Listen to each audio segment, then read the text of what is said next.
While I was deployed overseas, my parents secretly sold my house, stole every dollar, then gave my children to my ex-wife and told them, "Your real dad is gone, this is your father now." They made my kids call her new husband Dad, while telling them I had chosen a new family abroad. My mother texted, "You were always a burden, we finally got rid of you." They warned me, "If you ever try to come back, we'll make sure you never see those kids again." I didn't argue, I just laughed, and started building a devastating revenge plan. It would shatter everything they had. 3 days ago, they found out. Now they're begging through lawyers, "Please stop. You're destroying everything. We'll lose it all. Don't you dare talk about my kids like they're yours." My voice cracked, not from weakness, but from the months of silence I'd swallowed. "They are ours now, Michael. You left." My mother's words came quick, sharp, like she'd rehearsed them. "I didn't leave. I was serving. I was bleeding for this country while we saved them from your selfishness." She cut in, her eyes narrowing like this was all a courtroom and she was the judge. My father, arms folded, just muttered, "We did what was necessary." I laughed, low and humorless.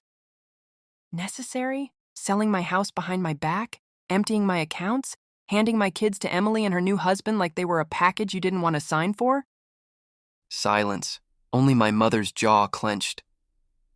"You were always a burden. We finally got rid of you." My name's Michael Carter, I'm 27 years old, and I came home from my 3rd Army deployment expecting to surprise my kids. Instead, I found a stranger's car in my driveway, my key useless, and my children calling another man Dad. Right now, I'm not angry. Not in the way they think. I'm cold. I'm focused.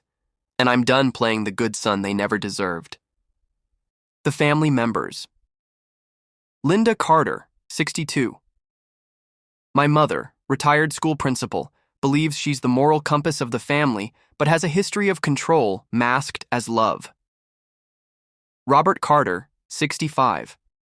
My father, former Air Force mechanic, stoic, silent, the kind of silence that's complicit. Emily Carter Hughes, 31. My ex-wife. We divorced 2 years ago, claimed she couldn't handle the military life, but apparently could handle my parents' blessing and my bank account. Daniel Hughes, 34. Her new husband, a man who stepped into my life like he owned it. "You had no right," I said, voice even now almost gentle. "The mortgage was in my name. The savings were mine. The custody agreement was court-sealed." Emily crossed her arms. "You weren't here. They needed stability." Stability isn't lying to them, telling them I'd found a new family overseas, making them believe I was gone. Linda stepped forward. We told them what they needed to hear. Inside, my thoughts were spinning, not from shock, but from confirming what I'd suspected for weeks. They'd planned this while I was deployed. Paperwork, forged signatures, quiet sales. "You know this is illegal," I said slowly, my words landing like stones. I didn't raise my voice. I wanted them to hear every syllable, wanted it to settle in their bones. Robert's eyes twitched, the first crack in the stone wall he called a face. Emily, though, was quicker. "No one will believe you," she shot back, her voice sharp but trembling at the edges. "I don't need belief," I replied, leaning forward. "I need proof." I let that hang for a moment before adding, "And I have it." The room shifted, not physically, but I could feel it, like the air itself had thickened. Linda's lips parted as if to speak, then shut again. Robert's knuckles whitened where his arms were folded. Emily blinked twice too quickly, like her body was betraying the calm she wanted to project. For the first time, I saw something in their eyes I hadn't seen in years. Not guilt, not fear, something worse, recognition. They knew the game had just changed. My mind, traitorous as always, pulled me back. Afghanistan. 2021. Sand in my teeth, blood on my hands. Not mine at first, then mine too. An ambush outside Kandahar. The first RPG hit our lead Humvee. The blast rang through my bones like God himself had struck a bell. Shrapnel tore into my leg, hot and wet. My ears roared, but I kept firing. Hours later, in a field hospital, with morphine humming in my veins, I called home. My voice shook, not from pain, but from the need to hear a human connection. My mother's voice was cool, measured. "Michael, you can't expect the world to stop for you." She didn't ask if I was alive or dead, didn't even ask what happened. The conversation lasted 47 seconds. I counted. I had sent half my paychecks home for 2 years, covering their mortgage after Dad's surgery. They sent me a Christmas card that year, with a photo of the family. I wasn't in it. 3 months ago, before I returned, I'd hired a private investigator. At the time, I thought maybe I was paranoid. Maybe the late-night hang-ups, the empty bank alerts, the missing paperwork were just bad luck.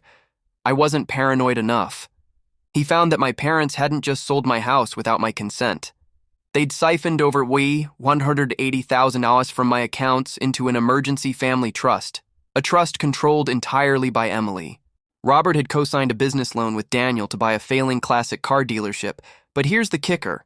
The loan was in my name, my credit, my signature, forged, but good enough to pass a lazy bank manager. That dealership?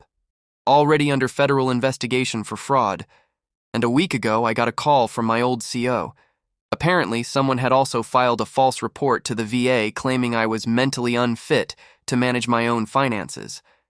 Guess who signed it? Linda? "You think I'm here to beg for my kids?"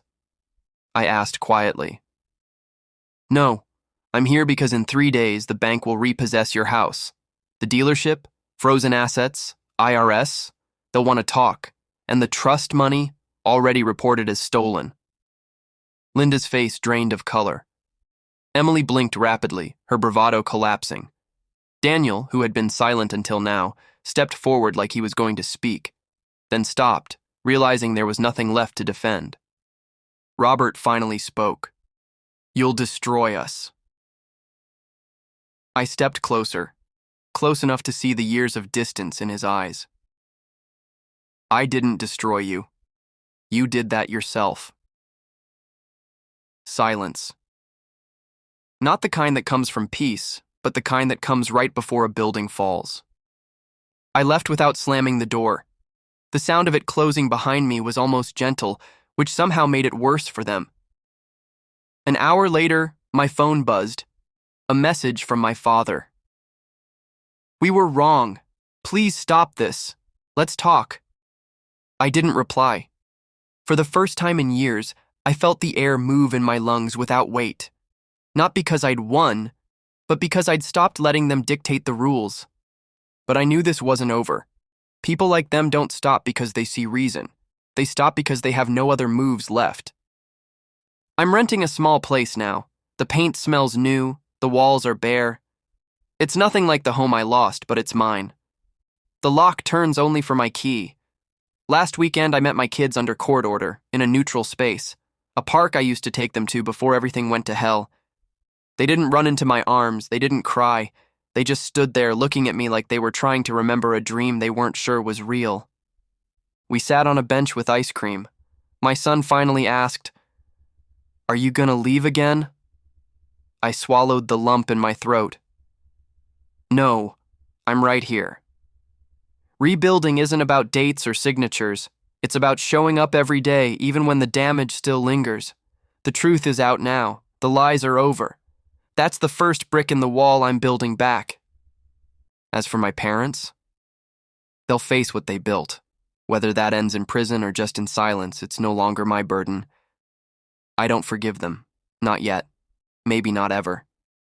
But forgiveness isn't letting someone off the hook. It's cutting the rope they've tied around your neck. The past may be scarred, but it's mine, and so is the future. If you were in my situation, betrayed by the people who were supposed to protect you, what would you do? Would you fight back or walk away? Let me know your thoughts in the comments. If this story hit you hard, Make sure to subscribe for more real-life dramas because sometimes the truth is more gripping than fiction. And if you've ever been through something like this, share your story. You never know who it might help.